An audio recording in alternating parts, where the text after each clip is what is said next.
begin. Hello, world, and welcome to Wisdom Parlor. I'm Jim Cathcart, your host. I've got Dennis Madden, one of my favorite people and my co-author, here in the Wisdom Parlor with me today. Dennis and I wrote a book called HI REV for Small Business. And high rev means both meanings, high revenue and high RPMs. He comes from the automotive industry, and so that's why we chose that theme. Well, my topic today is, it's going to start off with taking a look at the year 1970. Oh, 1970? Wow. You mean they had people back then? Yes, as a matter of fact, there were humans in 1970. And one of those was Alvin Toffler. Alvin Toffler, and I'm going to go to screen share to show you some slides. Alvin Toffler wrote a book that was popular in 1970 called Future Shock. And Future Shock had a kind of an interesting concept to it. It said, future shock is when the rate of change is greater than your ability to adapt to it. And that book sold more than 5 million copies and is still popular today, even though it's been succeeded by other books from him and then from many other people that built on that. But the concept of future shock, he said, now consider again, this was 1970 or thereabouts, maybe a little bit after that, but the early 70s. He said, in the future, we're going to have to relearn how to learn.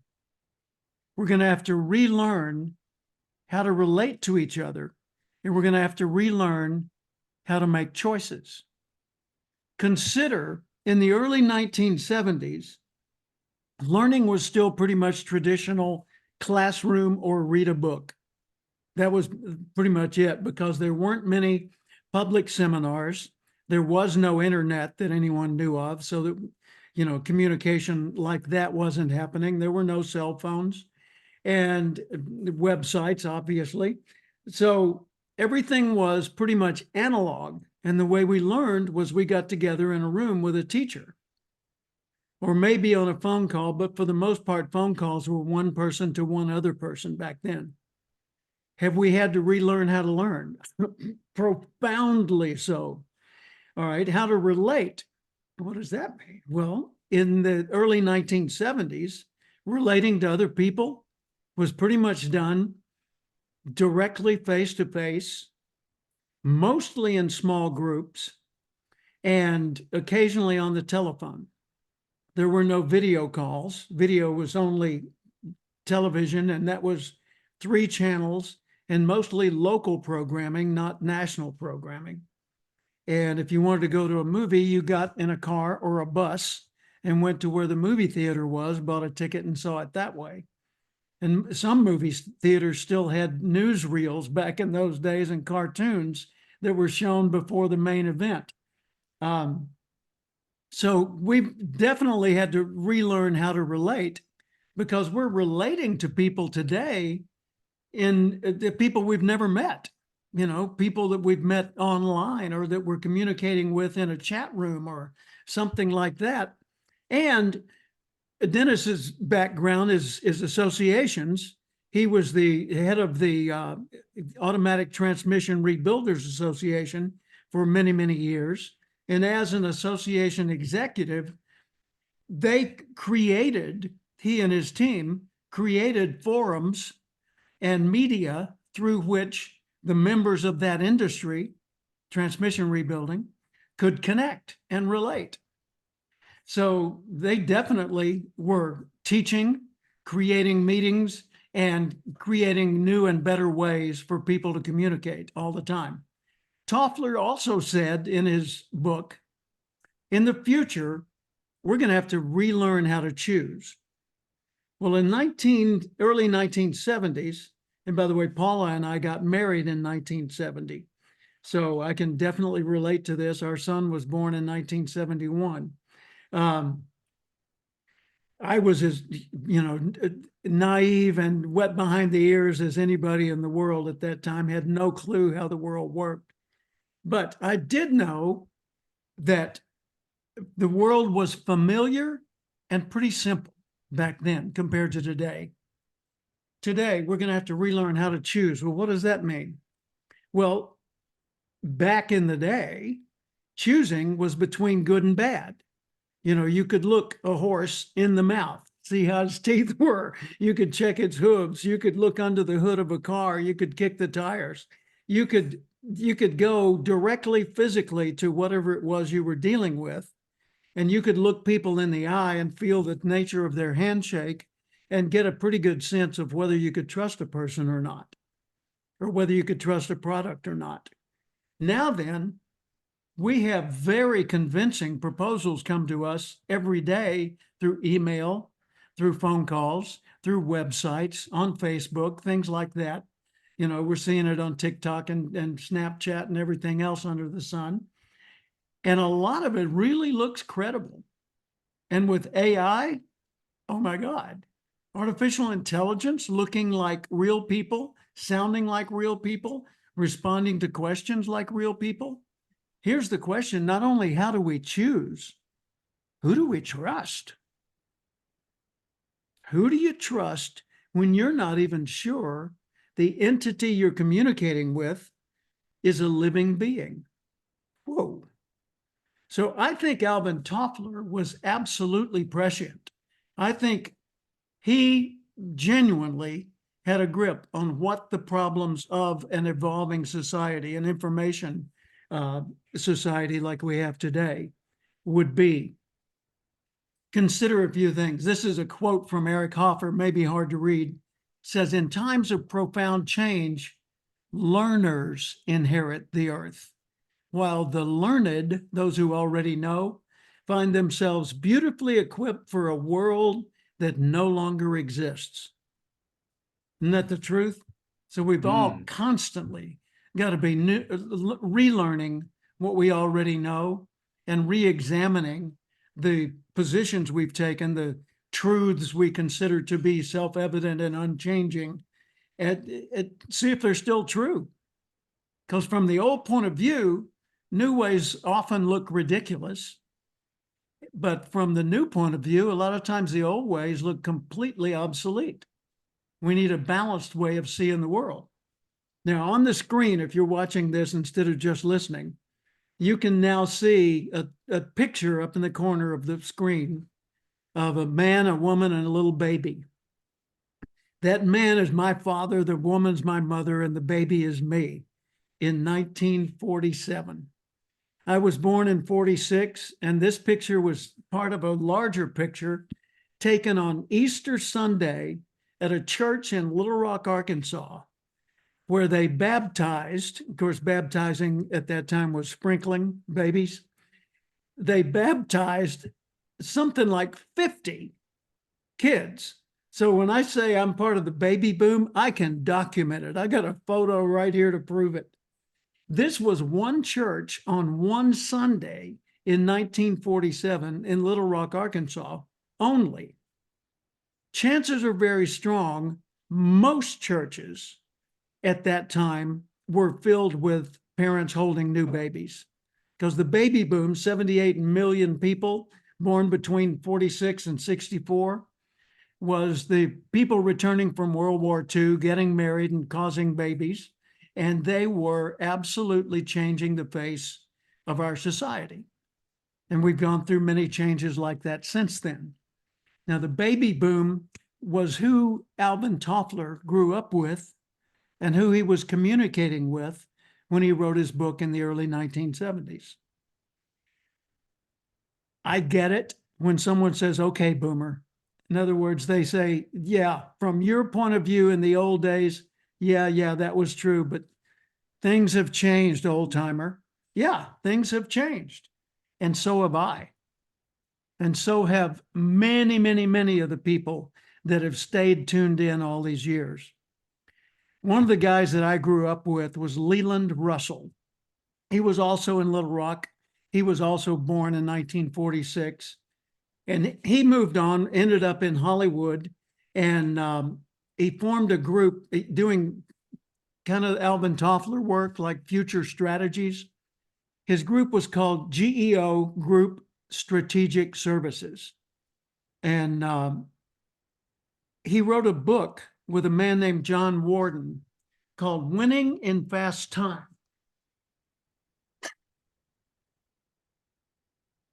Winning in Fast Time, how to harness the competitive advantage of Prometheus, which was his concept, in business and in life, John Warden and Leland Russell. Let me tell you a little bit about John Warden, okay? John Warden was the guy who Arnold Schwarzkopf, not to be confused with Arnold Schwarzenegger, General Arnold Schwarzkopf and General Colin Powell, they called John Warden, who worked in the Pentagon, when it was determined that we needed to defend Kuwait against an invasion that Saddam Hussein of Iraq had made on Kuwait. And Warden used a concept that is known as, in this book, Winning in Fast Time, to design the strategy with which we would respond to that invasion. That was the shortest, most successful, with the least loss of life war in history. That the response, the Desert Storm, the response to the invasion of Kuwait by our country and our allies was unbelievably successful. And the way they did it was using the concept that he calls the Prometheus concept. The idea, winning in fast time is presented as a time when the rate of change overwhelms your ability to adapt to it. Sound familiar? Sounds like Alvin Toffler's concept of future shock. If you look at the screen, you'll see two words, complexity and velocity. Now, this book was written back in 2005, I think. And I'll validate that here in just a second. No, 2001, excuse me. So Leland Russell in this presentation is referencing his 2001 book, but it's a 2005 graphic that I'm going to be showing you. You might say, well, Jim, 2005, heavens, that was, 15 years ago almost. So couldn't you update your concept? Well, yeah, 19 years ago, excuse me. The concept is still valid, kind of like Toffler's concept. We're at a time right now where the complexity of change, especially with artificial intelligence, is so overwhelming that there's no one single person that gets it, how to deal with it. So all of us are getting bombarded from every direction with more information of more varied type than we've ever seen before. And the velocity of change is blinding. It's so fast. You wake up and the world is different than it was yesterday afternoon in some categories, okay? I want you to notice something here. Now, this is a slide that kind of changes the tone of what I'm presenting, but it's directly in line with what I'm talking about. Adapting to change. This is 31 inventions of the 20th century that changed the course of history. I'll run down the list verbally for those listening. The radio, the airplane, television, computer, cell phone, escalator, helicopter, robot, radio telescope, radar, jet engine, electron microscope, atomic bomb, laser, space shuttle, compact disc, polio vaccine, antibiotics, chemotherapy, pacemaker, safety razor, vacuum cleaner, neon lights, zipper, toaster, microwave oven, transistor, ballpoint pen, cellophane, chocolate chips, and tea bags. Wow. Changed the course of history? You certainly would get an argument on some of those, But let's just take a look at a few. The radio. How much did it change society? Profoundly. For the first time in the existence of the world, people were able to communicate entire messages as presented, meaning recorded the way or broadcast the way it was expressed in real time to people in a location that they couldn't even think of in their mind. So people all over the world were able to receive messages as never before. It changed the rules on who had access to information. Go back further than that. The Gutenberg Bible was the first, the Gutenberg press allowed printing, and the Gutenberg Bible was the first Bible that was widely printed and distributed. What's the big deal? Prior to that, most people didn't know how to read. And if you wanted to know what the Bible said, what the church had to say, you had to go to the church, and the priest, being the only one who could read it, told you what it said. The printing press allowed the distribution of that and the expansion of education in reading and writing that all of a sudden put things in the hands of the individual instead of the hands of only the anointed ones. So we could go through this list and spend the rest of the day just talking about the implications of what about when the television came around? What about cell phones? What about vacuum cleaners? Polio vaccine. Every one of those had a cascading effect of immense proportion. And not just throughout society, but within their industry. For example, the safety razor.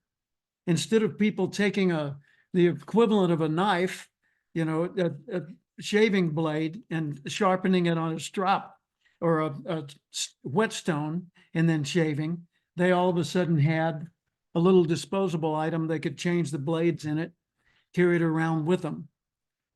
That changed a lot of things in that industry.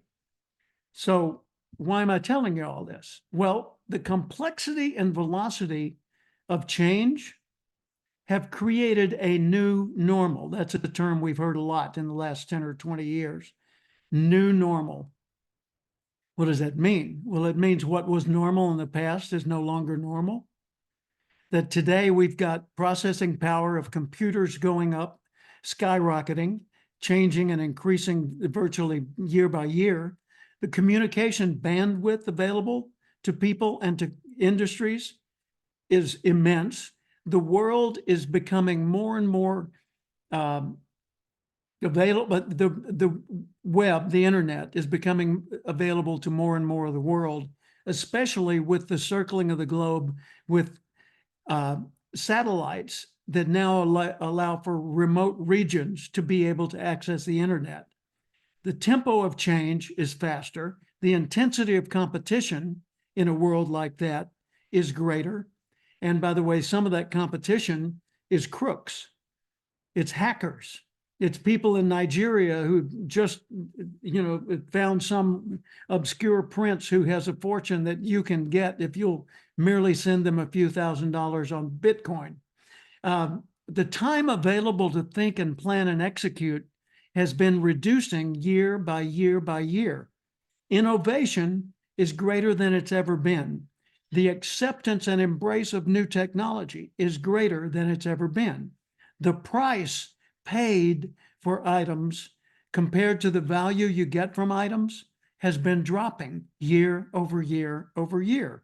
Look what it cost to get the first televisions or to get the first cell phones or whatever versus what it costs today.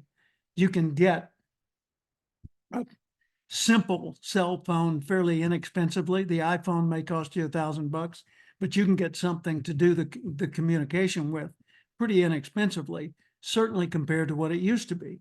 I remember when transistor radios could have run you $200.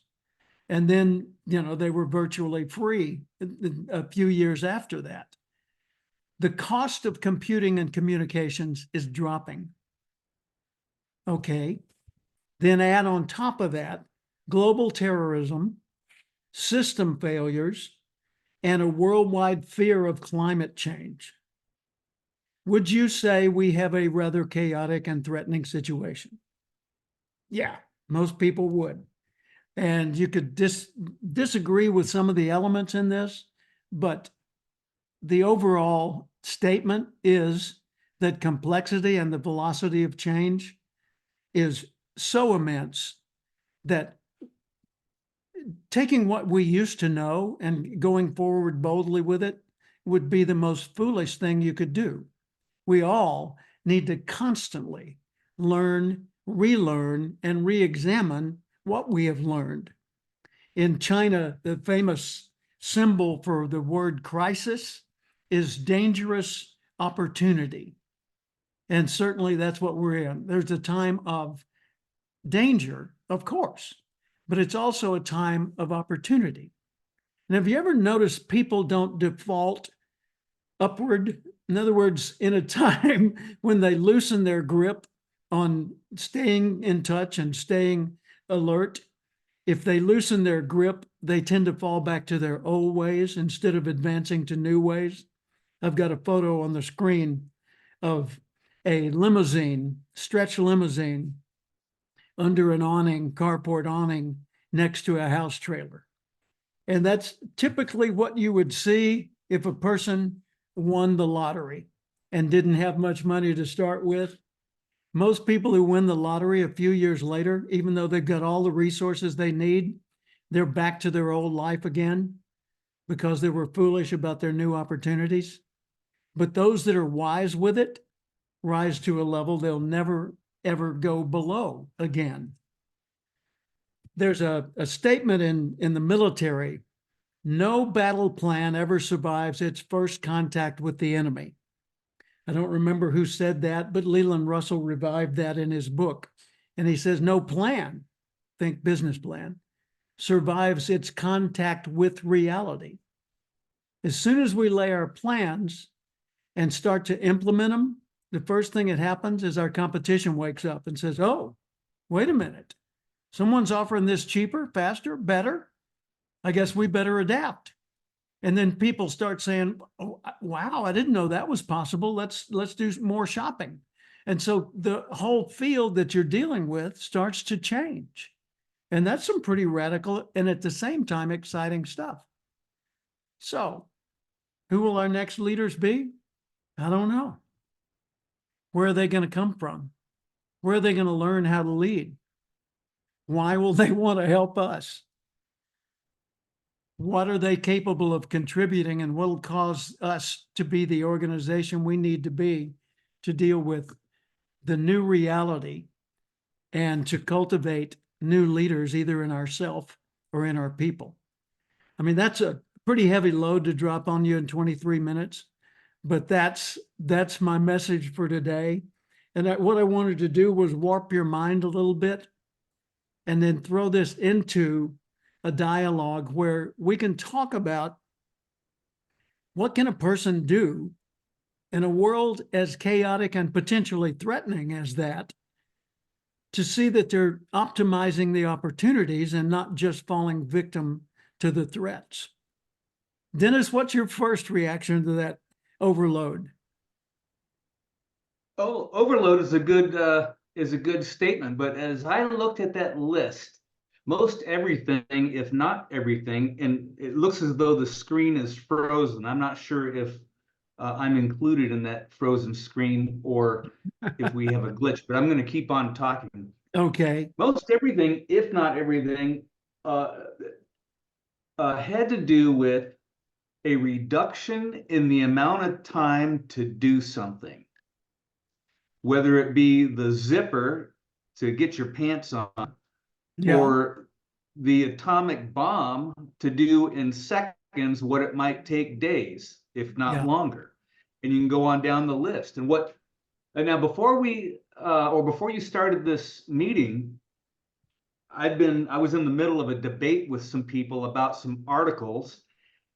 And I think that information is hitting us so quickly that we may not be able to do much other than read the headline, the title, the subtitle, and maybe a few sentences. And that's probably on purpose, because more and more, if I read through an entire article, it isn't anything like the title or the subtitle. The evidence that they show is nothing of what the article suggests when you see it at face value. And now I think that the danger is we have a lot of opinion out there based on titles and subtitles. Yeah. And so I was writing this long rebuttal to someone and ran out of time when this meeting started, but it's exactly what you're talking about today. You know, I've done the same thing. Thank you for that. By the way, hit refresh on your screen and maybe it'll do something to that frozen image that you have, because it's frozen from, there you go. I've got live action now. Good job. When I look at articles, I get several news feeds every week, actually every day. And I scroll through and I read the headlines and then I determine where I'm going to dig in a little bit. But one thing I've learned to do in the last few years is be very, very aware of who's making these comments.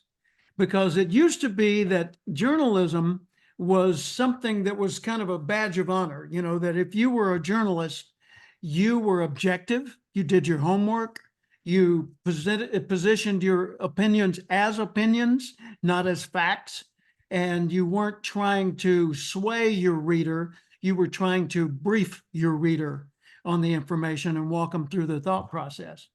Today, though, it seems that commentary is more common than reporting. And so even when we go to mainstream media, no matter which, you know, whether it's left or right or center media, when we go to that media, we're getting a higher percentage of opinion than we are of objective facts or data.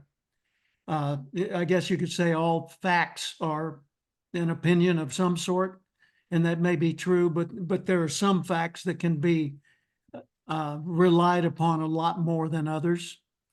So I've had to be more skeptical, and I kind of resent that. I wish I didn't. I wish there were more people I could trust. But like he said, Toffler said, we're going to have to relearn how to learn. We're going to have to relearn how to relate and relearn how to choose and who to trust. And as a matter of fact, one of his comments in the book was the biggest question in the future will be, who do I trust? Wow. And how do I know? Right? Right. So, It sort of takes the fun out of it, I think. Yeah. It's turned it into work. So if let's you and me become advisors to small business owners, okay, which we are anyway and have done for years, but let's assume that role right now for this conversation. So assuming that the people tuning into this own or are the lead person in a small business of some sort, what would you advise them in light of all this that we've talked about that they really ought to do going forward to make sure that they're either safer or that they're taking advantage of the opportunities before the windows close? I would say number one is time management. And I know you and I have talked about this, and it's a major point when I do a presentation, and that is one small example. Look at your phone and examine the screen time.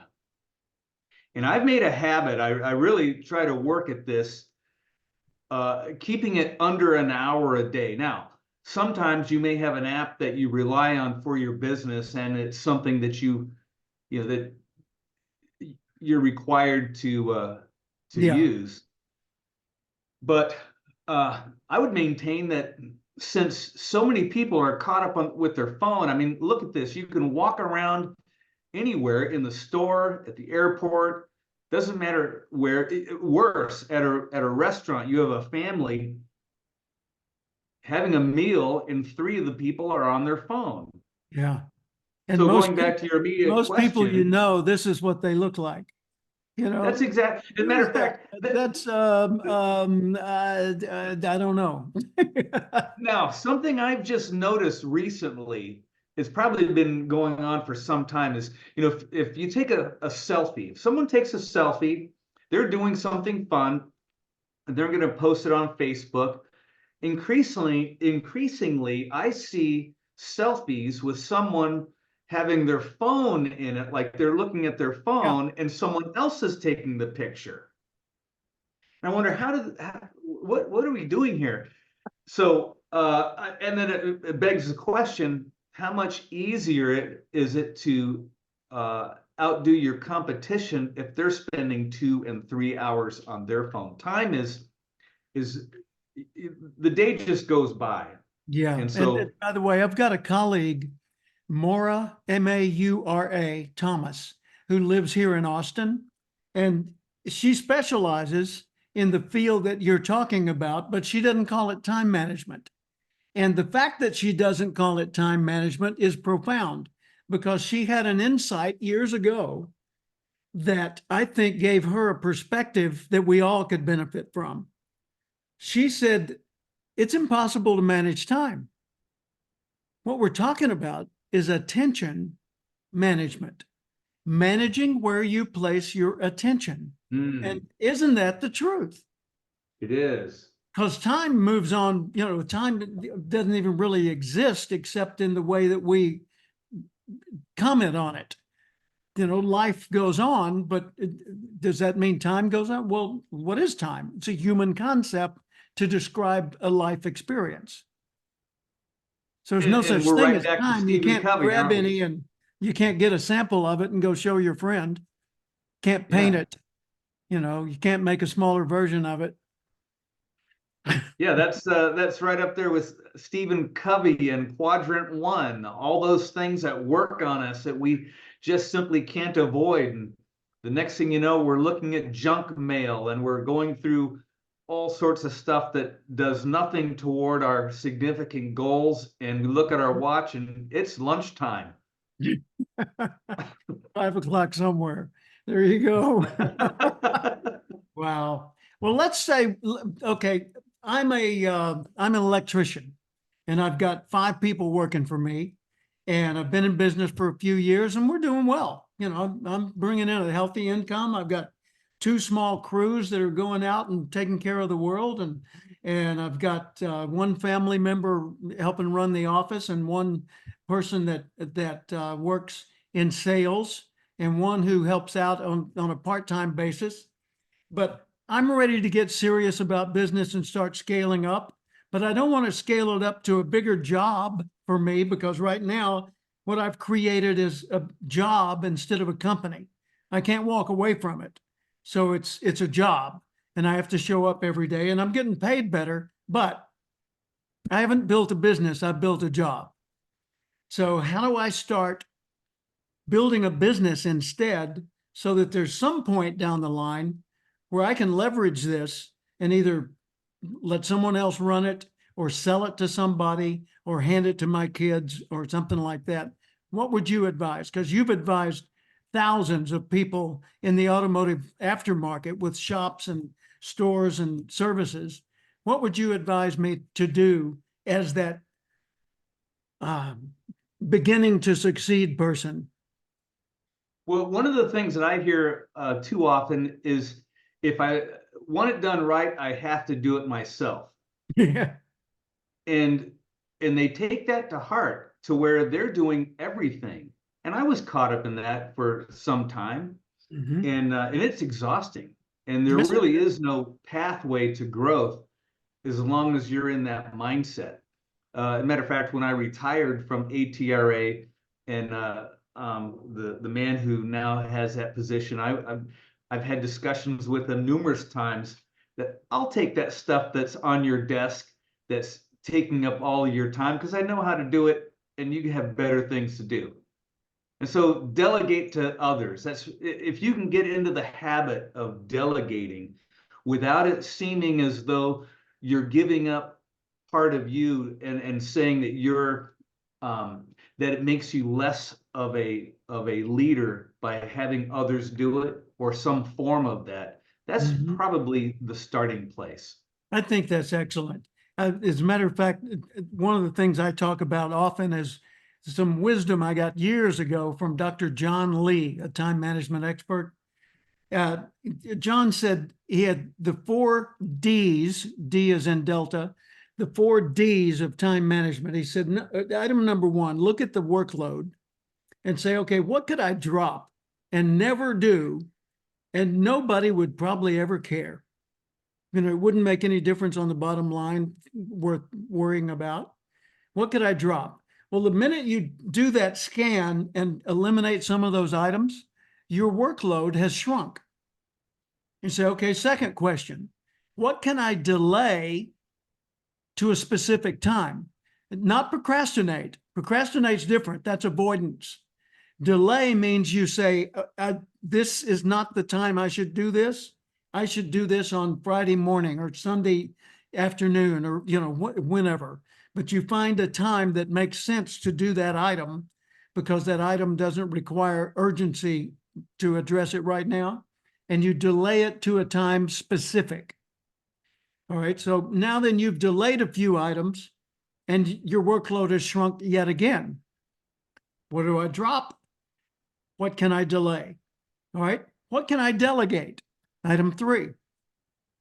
What is there that I'm about to do that I could ask Dennis to help me with this, or I could get a virtual assistant, or I could bring in a temp, or I could get my kids to do this. You know, what could I delegate to somebody else? Including decision making. Which decisions must I make and which decisions could be made closer to the action by somebody else, right? And then you've gone from drop to delay to delegate, and now you've got your core workload. What must I do? And you take what you must do and you address it important and urgent. What's urgent? You know, like if we don't get to the store before 3 o'clock, today's special expires at 2:59 and we won't get the discount. Big deal. Urgent, but not important. Okay. Important, but not urgent. Filing your taxes. But it's December the 13th, not April the 14th. So you don't have to file the taxes yet. It's important, but it's not urgent. What's important and urgent? That's what ought to be on my plate, and that's what I ought to be doing. And then you do it according to the order of their overall importance. So you've gone drop, delay, delegate, do, important and urgent, and then relative importance, and you whittle it down to what you ought to be doing right now. But there's another layer to this.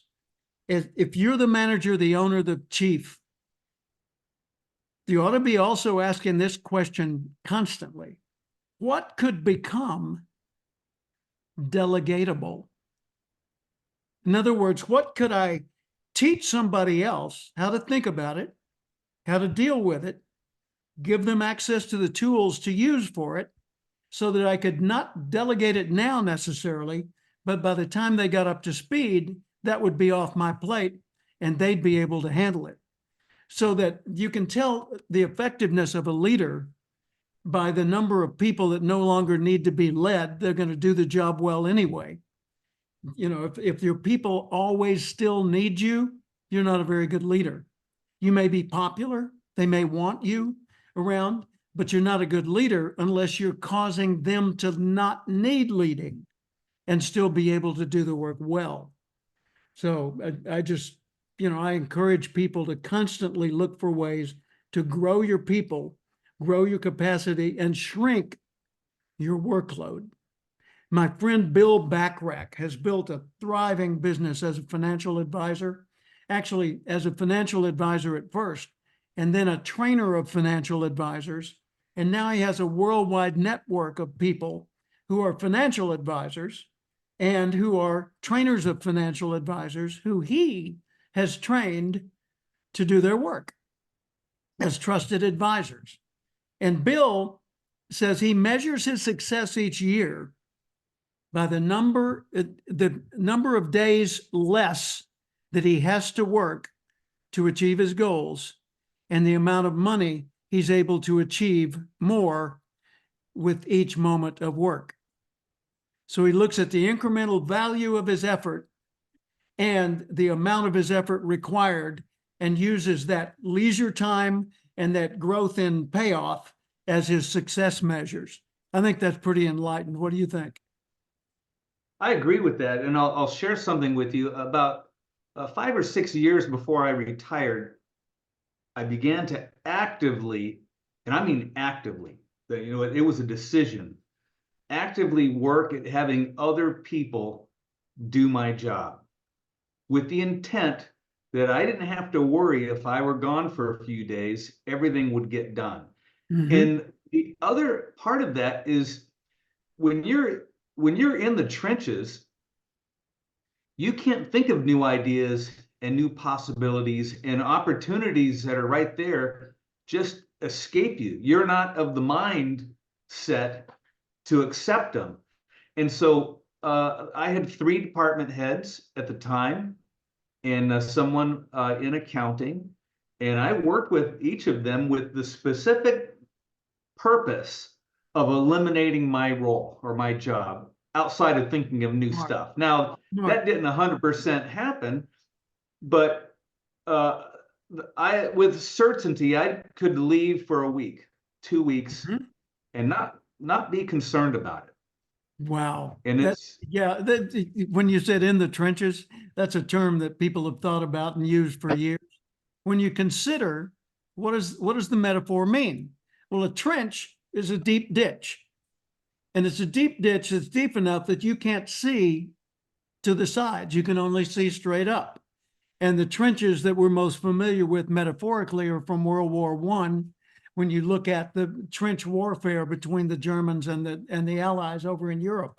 And when you're in the trench, as Earl Nightingale said, a rut, a trench, is just a grave with both ends knocked out. And I think that's pretty enlightened, because you are trapped in your own limited reality and you're not making things better. You're simply going the same path all the time. So I love the advice that we're giving, because I think this is desperately needed by a lot of people who run businesses. They work in the business, but not on the business, as Michael Gerber is famous for saying, author of the book, The E Myth. They work in the business instead of on the business. And so they're not growing a business. They're just expanding their job. And they're creating, in many cases, more and more work for themselves. So if you keep putting in place systems that allow the work to get done, no matter who's doing it, and still be done well, and policies that allow people the freedom to experiment, to grow, to succeed or fail and recover from it accordingly, instead of being blamed for it and feeling bad only, then your business will advance. But it all comes back to a fundamental question at first. And that's the question I ask everybody in every one of my books, every one of my seminars, every one of my coaching sessions. What do you want?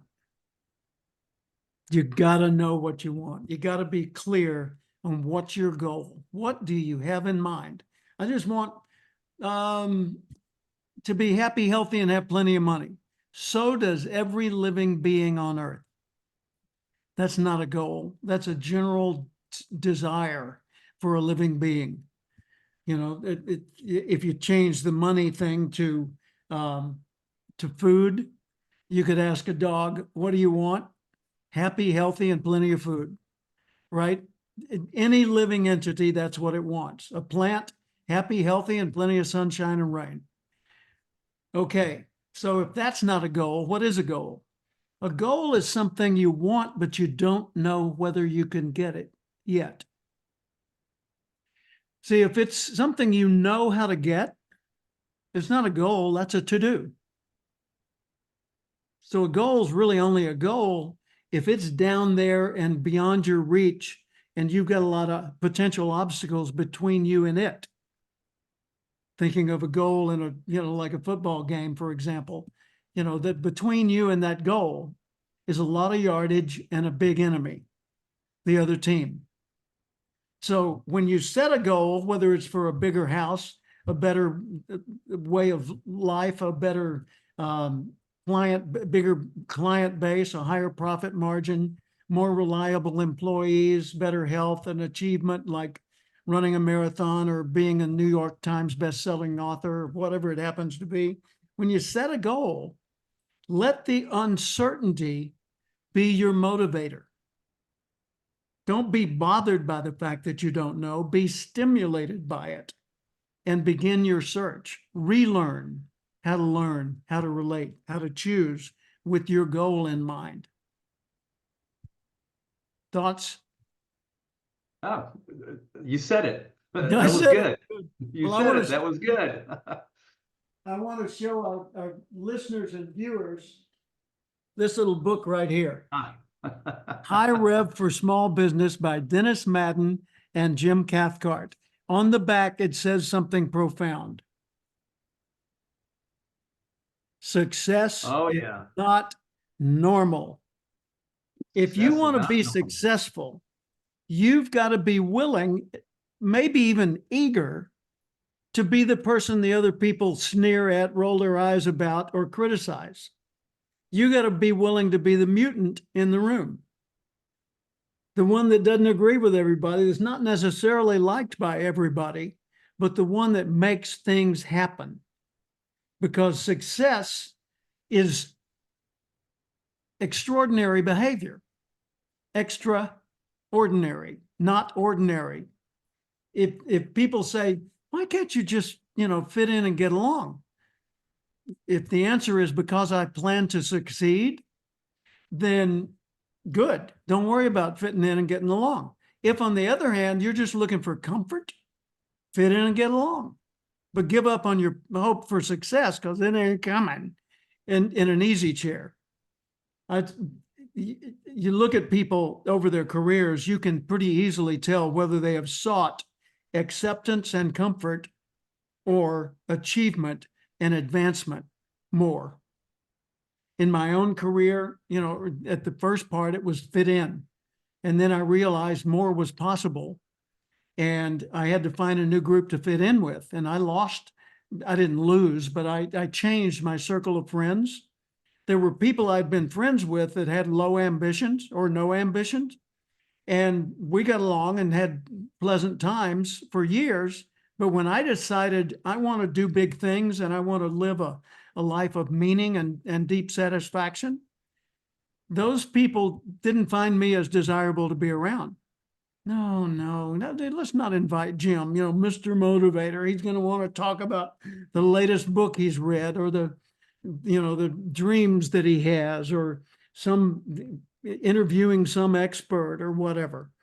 So they wanted to keep going in their comfortable rut, their trench. And I wanted to get outside and see what was on the other side of the sunshine. And so I had to form a circle of friends. And at first it was a skinny little circle. It was me and one or two other people. And then it grew from there. And as I earned my stripes, I achieved things and showed my value in various jobs, I was able to progress to higher levels and relate to a different circle of friends. And this morning I had a Zoom call meeting with, I think it was 28 of my colleagues. It was the members of the Professional Speakers Hall of Fame. And these are past presidents of the National Speakers Association, authors, speakers, experts, self-made millionaires, multi-millionaires, the president of a university, all kinds of amazing achievers and wonderful people. And we were all talking as if we were brothers and sisters or classmates at a reunion. Every one of us had a thriving business. Every one of us is constantly reading, learning, growing, reaching out, writing, publishing, traveling the world, lecturing to audiences. Every one of us, even in our 70s and some in their 80s and many in their 40s and 50s. we were all collaborating today. And I thought, wow, when I started in this path as a professional expert, I didn't have any. And now the biggest names in my world, my little limited world, that's my crew. That's my, in the old days, Rolodex. That's my contacts list, right? And what a joy and what a deeply satisfying feeling. I mean, you're in that position.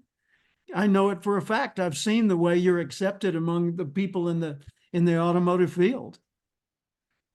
Well, I would add something to it because and that's a wonderful story, and I really do appreciate that. Someone said, or somewhere I've heard that your, and I'm going to use the term value. That's not the right word, but you can consider your financial value, spiritual value, something that you have a high regard for, is about the average of the top 5 people you hang around with. Yeah, I don't remember who that was, but I think that it was the first time expressed that I saw was about your net worth. Like your financial success will be a reflection of the 5 people you spend the most time with. And certainly the quality of your life will be a reflection of the few, and it could be 10 people, but certainly the inner circle of people that you interact with on a regular, ongoing basis. Well, and what that means is that if you want to be over here, right, you've got to search out people that are there. That's right. And you don't, you have to pursue it, is the point of what you're Yeah, talking about. you're not going to pick it up along the way. It just Yeah. accumulate. Yeah, And the thing is with that is there are people like that all around us. We just have to uh, observe better, ooh, I love that. Notice more. That's my book, notice more. Intelligent Curiosity with And Lisa. there it is. Yeah. Yeah, Notice more. notice more. And that's the essence of intelligence, is the ability to make distinctions and to notice more patterns, more underlying principles and such than other people do. I think it was Ralph Waldo Emerson said, if you learn only methods, you'll be tied to your methods. But if you learn the principles that make those methods work, you can devise new methods. And that's certainly true. But I want to build on what you said. You got to be proactive in creating these relationships, which begs another question. What's a relationship? It's a direct connection between people in which value is exchanged. In other words, it's not, you don't have a relationship with organizations. You have a relationship with people who, when they gather together, form organizations. But your relationship's not with the group, it's with the individuals in the group. And it may be limited with some and intense with others, but it's a relationship human to human. What makes that a relationship? The value that's exchanged. Well, I have some relationships where I don't give value. No, you don't. The value could be you're a good listener. They feel valued when they're with you because you're a good listener. The value you exchange could be I do things for them, and those things have tangible value. I give them money, they give me money. I give them products or services, and they give me compensation. So value at some level, whether it's love or support or encouragement or just listening, is exchanged. And the more value that gets exchanged, the stronger the relationship. So how do you form a relationship with people who really don't care that you even exist yet? Well, figure out what they value. How do I do that? By listening to them and observing. Figure out what they value, and then ask yourself, how can I help them get it? Which goes back to Zig Ziglar's famous line. You can get everything you want in life if you help enough other people get what they want. When I went to my first national speakers convention, I didn't know a soul. Well, I take that back. I knew two people, but I only knew them through hello, how are you? I'm in this business too. Oh, that's nice. Where do you live? And that was the extent of our relationship. So I really didn't know anybody when I went to the first speakers convention in Louisville, Kentucky in 1978. And I arrive as this fresh, new, rosy cheeked 30-ish year old kid who's just beginning to build his business as a professional speaker, trainer, and author. Wasn't even an author yet. And they're all my heroes. I mean, right there, just a few feet away from me. And they're all standing around in little circles and talking to each other. And I think, gosh, I would love to interact with these people. I think I'll stand near one of their circles. So I walked over, and here are these big name, very successful speakers. And when I walked over, they opened the circle and invited me in. Wow. Boy, did I feel out of place. And they said, hey, who are you? I'm Jim Cathcart. At that time, I lived in Tulsa, Oklahoma. And they said, well, what do you do? And luckily, I had the presence of mind to give them a short answer and then ask about them, so that I could get back to listening instead of trying to take up all the air in the room and impress them, because that was a losing proposition anyway. I didn't have anything going for me to impress them other than ambition. And so I became accepted among the group, and that led to my volunteering for various roles in the association. And I started doing those roles diligently. And they said, hey, he's a hard worker. Ask him, if he could help on this. And I got more opportunities and ultimately became the national president of the organization, was inducted into the Speakers Hall of Fame, and now I've received every award they give, and I'm considered one of the old timers, one of the kind of like the founding father level. Wow. But it started with me bringing nothing to the table and wanting to be accepted among them. Yeah, and be okay that it's uncomfortable, because it will be. Absolutely. Yes. Yeah, and every one of us have something to contribute of value. It's given a choice, I'd rather not be in front of people and do those uncomfortable things. But at a certain point, you say to yourself, if you're gonna get where you want to go, it's gonna be uncomfortable, and you just do it. My friend John Lynn he was born in China, grew up in the United States, and became very successful on Wall Street and then Hollywood. And now he's built 5 hospitals and all that. He was with me in China recently on a lecture tour. And one of the points he made as I was interviewing him on stage was, it should, and I'm paraphrasing, it should become your goal to be uncomfortable. You should want to be uncomfortable. And I said, why? And he said, because that's the only place that growth takes place. Yeah. So I think that's a good wrapping point for all of this, because we've got Alvin Toffler telling us from long ago, we're going to have to relearn how to learn. Yes, we should, even today.